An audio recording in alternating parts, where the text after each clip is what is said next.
Hello there, everyone. I'm Alena Chapman, and do I have a very interesting topic for you today? One that I am sure I am going to get a lot of questions or even comments on, which I look forward to actually.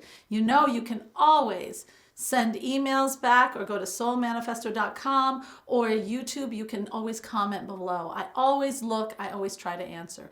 And this one, you might have something to say. But the topic today is competitiveness, an unwanted virtue. Yes, yes, yes. I know in our society, oh my gosh, competitiveness is so important and it's healthy and it makes you grow. And I know I hear it all. And you are talking to someone who was very competitive in her field. Now, granted, I see people now that are competitive in things they're not even good in. Now, I don't even get that. When you're not good in something, why would you be competitive? I mean, that's like, I don't even get that. But competitiveness can turn into that. I was not quite that bad. I was very competitive in things that I was good at. When I was in archery, yes, I was very competitive. I had it down and I had it in my psyche, and I knew exactly how to aim that arrow because I have astigmatism, how to aim everything just a little over and a little down. I'd give myself 3 shots to get used to it so I'd know exactly how far down and how far over to go to hit the gold. Isn't that funny? And I would do it. But then I went into singing and music. And was I competitive? Yes. How could I not be? You're trying for leads in the musicals and the operettas and the operas. And yes, I was always the lead. Okay. Then when I went to bigger fish, yes, there were the competitions, and the competitions were very important. They also helped you earn, honor and recognition and even money sometimes. And then, of course, there were the big time where you're auditioning against many, many, many others, and you can get pretty competitive. Never where I was catty or anything else, but I was competitive. But something weird happened. And I'll tell you, it was when I didn't like what the competitiveness was doing. I found myself it took away from the fun of why I like to sing. It took away when I was on stage, that feeling of total release when I hit the high notes. And it just wasn't fun, because when you're competitive, you A, want to win, and B, you're worried about everybody else because you're being competitive against them. So you're comparing that other soprano's high pianissimo compared to yours, instead of just enjoying that high pianissimo that you're creating.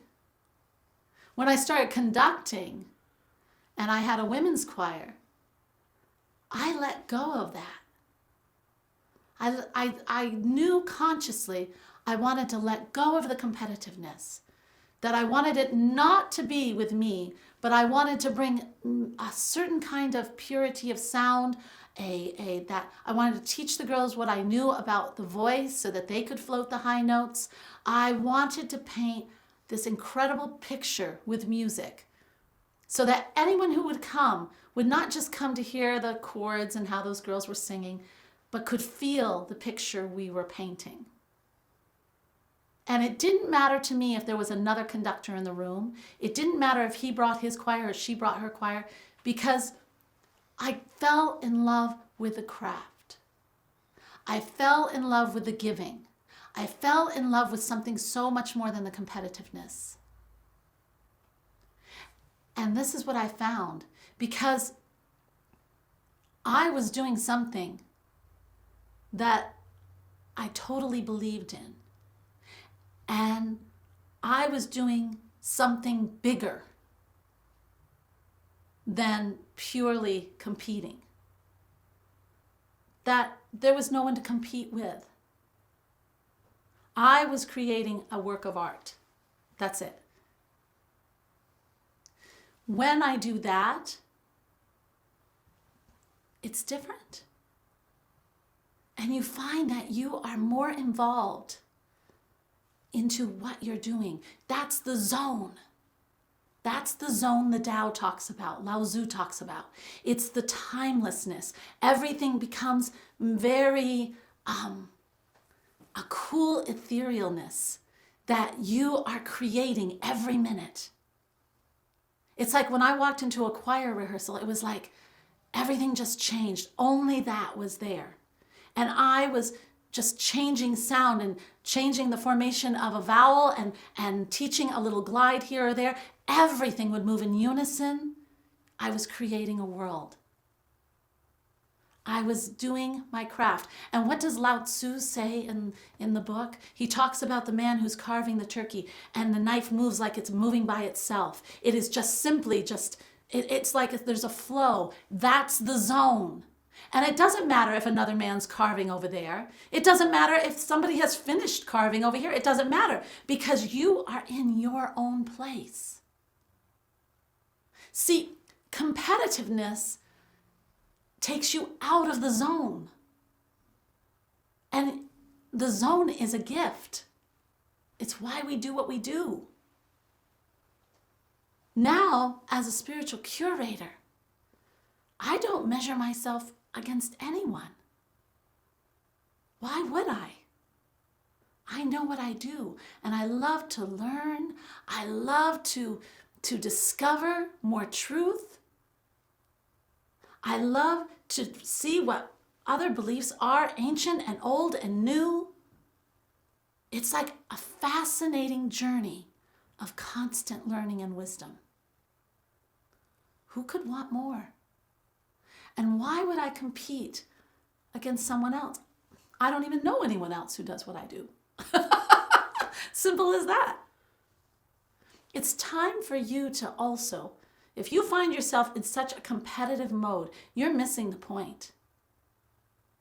It's time for you to look and just maybe get out a piece of paper and start writing down what you really love about what you do. Start to write down the specialness of what you do and what do you hope to create. That's the beginning of it. Allow yourself to just imagine what you can create. And then get lost in the creation. That will make each day a gift. So if you have comments, please do comment. And if you are wanting help to start this, I'm always there for you. As always, my dear friends, Spirit is love. And when we celebrate this life in the best way we can, we are love and we are with Spirit.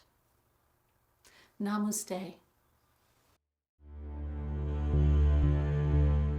Thanks for watching. Don't miss out on a single thing. Subscribe below. And here's something else I think you'll enjoy. Namaste.